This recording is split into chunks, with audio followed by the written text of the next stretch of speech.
Salut à toi et bienvenue dans cette nouvelle vidéo d'Immersion Trail. Aujourd'hui, on se retrouve sur la partie 2 de comment bien récupérer, comment avoir une bonne récupération après ses sorties, après ses ultras, après ses trails, peu importe, après ses courses. On va voir aujourd'hui, du coup, vous l'avez vu dans la miniature ou dans le titre, le sommeil. Un point beaucoup trop sous-coté, tout le monde le sait mais personne ne le respecte. Ben oui, ce pauvre sommeil, ça fait partie du pilier numéro 2 que je voulais dire avec la nutrition, c'est le sommeil. Un bon sommeil, c'est là où vous allez régénérer vos fibres, c'est là où tout va se réparer à l'intérieur. Donc c'est vraiment hyper important. Chaque minute de sommeil que vous perdez, eh ben, c'est potentiellement des fibres qui ne se sont pas bien reconstruites, des cellules ou autres qui ne se sont pas bien remises en place. C'est très scientifique, très technique et ça me dépasse un petit peu, mais j'ai quand même pas mal de notions pour pouvoir vous expliquer les points que je vais voir aujourd'hui. D'ailleurs, je vais essayer de vous le mettre en description. Si vous voulez regarder, j'ai vu qu'il y a sur la chaîne d'Hugo Décrypte, sa chaîne principale, il a fait un interview avec un médecin spécialisé dans le sommeil. Je me suis servi pas mal de cette interview pour sortir pas mal de points, mais si vous avez un petit peu de temps, une interview de 40 minutes, je crois, dans lequel il parle du sommeil est très intéressant. On peut sortir pas mal de points de cette interview-là.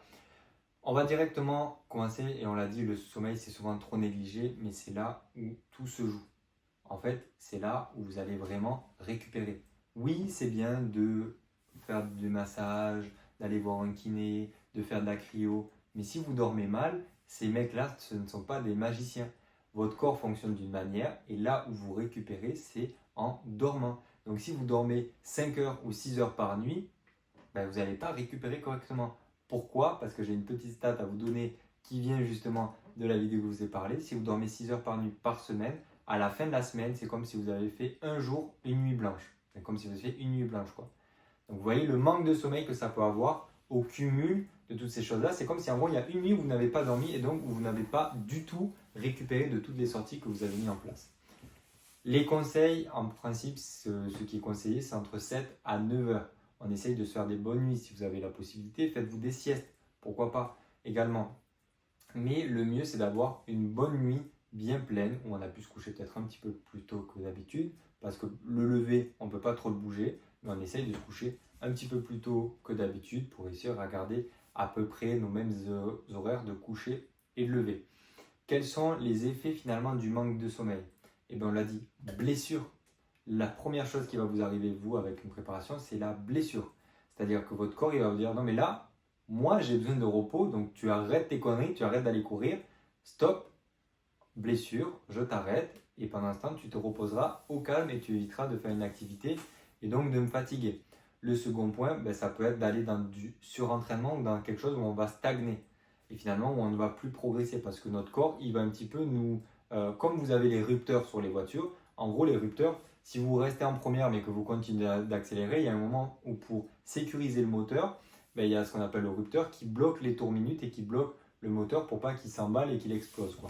Ça explose pas, mais bon voilà, pour pas qu'il pète. Ben, votre corps, ça fait un petit peu la même chose. S'il a un manque de sommeil et etc. et qu'il ne s'entraîne pas correctement, il y a un moment où il va mettre le rupteur, il va dire, ben, tu vois, tel rythme, telle intensité, tu n'iras plus au-dessus parce que si tu vas au-dessus, c'est trop dangereux pour moi. Et donc moi, je te capte à ce niveau-là. Donc on stagne, on ne progresse plus. Et c'est problématique quand on souhaite même prendre du plaisir. C'est même pas d'objectif, mais juste prendre du plaisir. Quand on ne peut même pas avoir de bonnes sensations, prendre du plaisir et tout à cause de ça, ben c'est trop dommage. Et ça, c'est un effet qui peut être dû au manque du sommeil, au surmenage, surentraînement, ce genre de choses. Par contre, les effets bénéfiques que va pouvoir avoir le sommeil, eh ben, ça va être le fait de pouvoir enchaîner des sorties, faire du volume à basse intensité parce qu'on sait bien s'entraîner, parce qu'on a regardé la formation Road to Ultra, on a la capacité du coup à faire pas mal de volume, à mettre les séances clés là où on veut, et on va pouvoir comme ça avoir une progression où on va se sentir mieux, où on va pouvoir enchaîner les sorties. Pourquoi? Parce qu'on optimise comme il faut la récupération. Donc bonne récupération dit bonne séance, 10 bonnes séances, 10 bonnes récupérations, et de plus en plus, de plus en plus, de mieux en mieux, on s'améliore, on est content, on finit une course, on est heureux, on continue, on augmente les distances. Bref, voilà, tout se passe au mieux dans le meilleur des mondes. Donc, bien important de bien dormir pour avoir une bonne récupération, je ne vais pas le répéter. Un bon sommeil, finalement, c'est quoi? On en a parlé un petit peu, c'est une bonne nuit si possible, en gros, où vous allez vous coucher et vous lever à peu près aux mêmes heures. Vous allez faire une nuit complète, où on évite de se réveiller, où en gros, ben, ça va de soi, mais c'est juste une nuit où vous dormez bien, où vous ne vous réveillez pas, ou quand vous vous réveillez, vous êtes en mode, ben là, j'ai bien dormi, quoi. Voilà, j'ai passé une bonne nuit, ça y est, je suis en forme, je suis prêt pour repartir sur une nouvelle journée. Si quand vous vous levez, vous êtes déjà en mode, j'ai la canne, j'ai le poil de me lever, de faire ma journée, ben, c'est peut-être que le sommeil est mauvais, il y a peut-être d'autres choses qui sont liées, hein. Parfois, ben, ça peut être dû à du surentraînement, ça peut être dû à de la sursollicitation au travail, des problèmes personnels, plein d'autres choses que juste le sommeil. Mais on va dire que le sommeil n'a pas été réparateur si jamais vous vous levez déjà avec des tensions quelconques euh, juste après vous êtes levé, quoi. Donc voilà un petit peu ce que ça pourrait être un bon sommeil. Qu'est-ce que je voulais vous dire ensuite? Ouais, ben, qu'en gros, le sommeil et la nutrition, c'était vachement lié. Pourquoi? Parce que c'est là où aussi on va se permettre de récupérer, se permettre de, que ce soit de la nutrition, en fait, tout votre système digestif et tout va pouvoir mieux travailler, va pouvoir être plus au calme parce que votre corps, pendant votre sommeil, va s'occuper de réparer, de bien tout répartir, ces choses-là. Bref, c'est un petit peu trop technique, surtout que ça prendrait trop de temps si je dois l'aborder dans cette vidéo. Il vous faudrait plusieurs ressources pour comprendre ces choses-là. On en parle dans la formation Road Ultra avec la nutritionniste qui est spécialisée là-dedans. Mais en gros, c'est bien important de voir que ça, c'est les deux piliers vraiment qui vont vous permettre d'avoir une bonne récupération. Et encore une fois, le sommeil, on essaye d'anticiper.